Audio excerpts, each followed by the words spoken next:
Hi students, in this video we will study about new point of this chapter number 10, magnetic field due to electric current. That is point 10.10, magnetic field due to a current. Biot Savart's law. पहा विद्यार्थ्यांनो, या व्हिडिओमध्ये आपण magnetic field due to electric current या चॅप्टरचा उरलेला भाग study करणार आहोत. त्यामध्ये आपला नेक्स्ट पॉईंट असेल magnetic field due to a electric current. म्हणजेच आपल्याला इलेक्ट्रिक करंटमुळे असणारे मॅग्नेटिक फील्ड फाइंड आउट करायचे आहे आणि त्यासाठी आपण बायट-सॅवर्ट्स लॉ वापरणार आहोत. या चॅप्टरच्या मागील काही व्हिडिओमध्ये आपण अभ्यासलेले आहे की मॅग्नेटिक फील्ड हे करंट कॅरिंग वायर किंवा कॉईल प्रोड्यूस करत असते आणि ते प्रोड्यूस होणारे मॅग्नेटिक फील्ड आपण कॅल्क्युलेट करू शकतो. आणि ते कसे ते आपल्याला या पॉईंटमध्ये स्टडी करायचे आहे. त्यासाठी आपण फिगर 10.15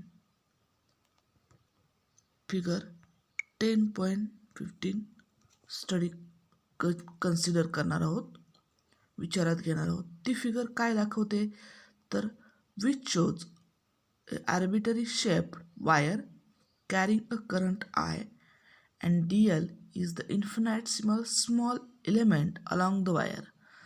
ही फिगर आपल्याला काय दाखवते तर त्यामध्ये arbitrary shape current carrying wire आहे. This is the arbitrary shape current carrying wire in which current I is flowing across that wire and DL is the infinitesimal small length element of that wire. ह्या वायरचा small length element आपण consider केला तो काय आहे DL, which is having small length, infinitesimal small length. आणि या ठिकाणी असणारे करंटची direction along the length of element DL bar vector असेल. या ठिकाणी असणाऱ्या करंटची direction along the length of vector DL bar असेल. जर आपण small element DL bar consider केला तर त्याने प्रोड्यूस केलेला फील्ड हा डिफरंट मॅग्नेटिक फील्डसुद्धा स्मॉल असेल. म्हणजेच लेंथ एलिमेंट स्मॉल कन्सिडर केला आपण DL तर त्याने प्रोड्यूस केलेला मॅग्नेटिक फील्डसुद्धा स्मॉल असेल, which is denoted symbol DB bar. At a point P, that is the magnetic field DB bar which is due to the small length element DL and that magnetic field DB bar at a point P. This is the magnetic field DB bar at point P, which is at a distance R bar from the element vector, from the current element DL bar. म्हणजेच DB बार हा magnetic field असणारे small element DL बार पासून R बार एवढ्या डिस्टन्सवर असणाऱ्या P पॉईंटचं असणारं magnetic field. या ठिकाणी this cross sign indicates that, काय दाखवते क्रॉस साईन तर magnetic field DB bar is directed into the plane of the paper. Magnetic field जे आहे त्याची डायरेक्शन कशी असणार आहे into the plane of the paper. Let us calculate the DB bar at point P which is produced by the current I flowing through the element DL. या ठिकाणी आपल्याला काय फाइंड आउट करायचं आहे magnetic field DB bar which is at a point P from distance R bar from length element having distance R bar. Length element DL पासून R बार एवढ्या डिस्टन्सवर असणाऱ्या P पॉईंटचं magnetic field आपल्याला फाइंड आउट करायचं आहे DB बार. आणि ते काय आहे DL या लेंथ एलिमेंटपासून R बार एवढ्या डिस्टन्सवर आहे. त्या आर्बिटरी शेप वायरमधून फ्लो होणारा करंट जो आहे तो किती आहे I, आणि ह्या फ्लो ऑफ करंटमुळे प्रोड्यूस होणारं हे मॅग्नेटिक फील्ड आहे.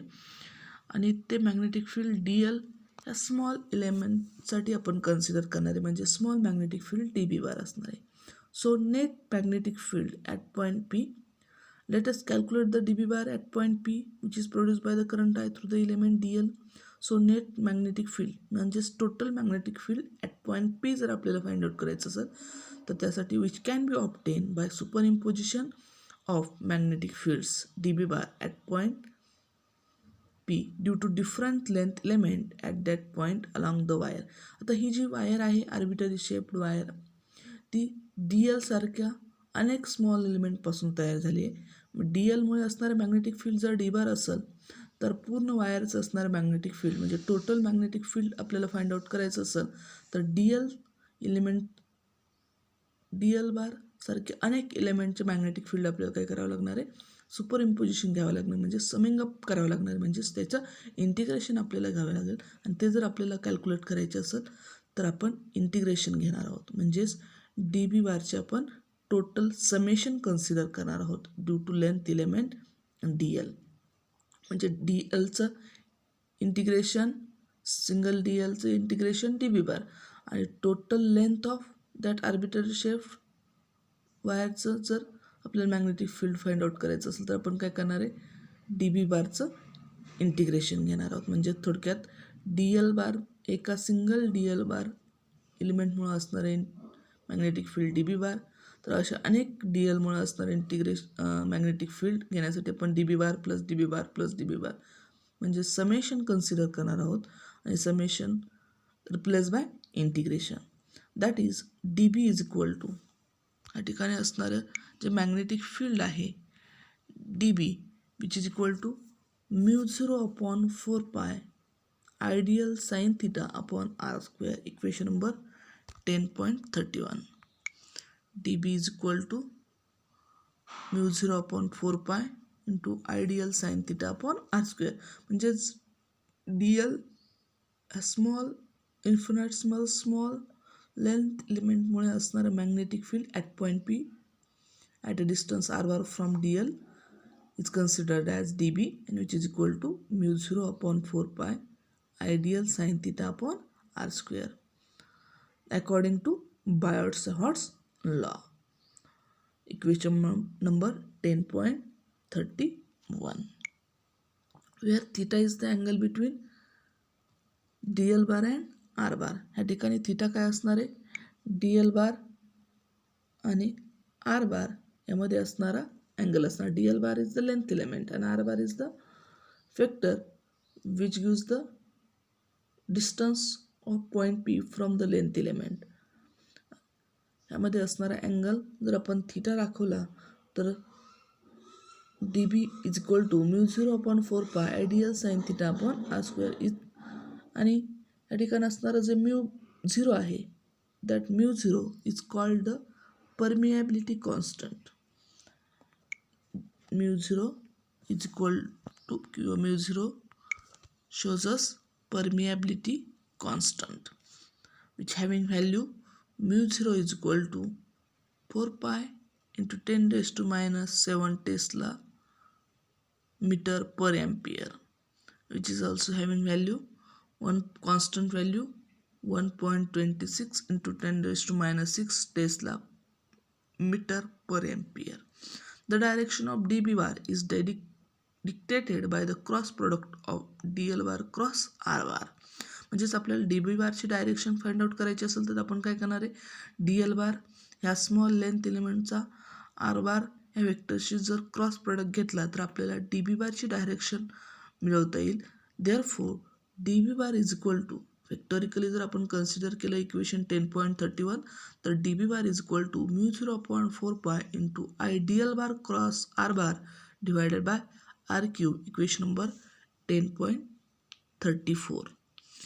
दिस इज द इक्वेशन 10.34 चुकून या ठिकाणी 10.24 झालेलं आहे that is the equation number 10.34. This equation 10.31 and equation 10.34 are known as Biot-Savart's law. हे जी इक्वेशन 10.31 आणि 10.34 दिले ते काय आहेत Biot-Savart's law आहेत. This inverse square law is experimentally deduce आणि हा जो इनवर्स स्क्वेअर लॉ आहे तो एक्सपेरिमेंटली फाइंड आउट झालेला आहे.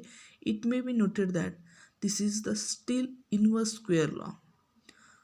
This is the steel inverse square law as r bar appears in the numerator and r cube in the denominator. ला inverse स्क्वेअरला का म्हणायचं तर आर बार ना न्युमरेटरला असणार आहे आणि आर क्यूब हा डिनॉमिनेटरला असणार आहे. Using the Biot Savart's law we can calculate the magnetic field produce by the various distribution of currents as discuss billows.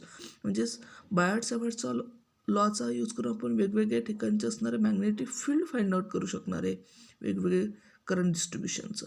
म्हणजे जर पण current carrying wire straight long wire consider केली तर त्या ठिकाणी असणारे मॅग्नेटिक फील्ड आपण कन्सिडर करू शकणार आहे, फाइंड आउट करू शकणार आहे using Biot Savart's law. So this is our point, magnetic field due to a current in which we use the Biot-Savart's law on a arbitrary shape wire which carries current I, in which we consider small length element dl, and the direction of current is along that arbitrary shaped wire along length element dl bar, and due to that small length element dl bar we consider the magnetic field which is also small dB. That magnetic field is at a point P with distance r bar from length element dl, which is given by dB, and dB is equal to mu 0 upon 4 pi into I dl sin theta upon r square, and in vectorically dB bar is equal to mu 0 upon 4 pi I dl bar cross r bar divided by r cube. So student,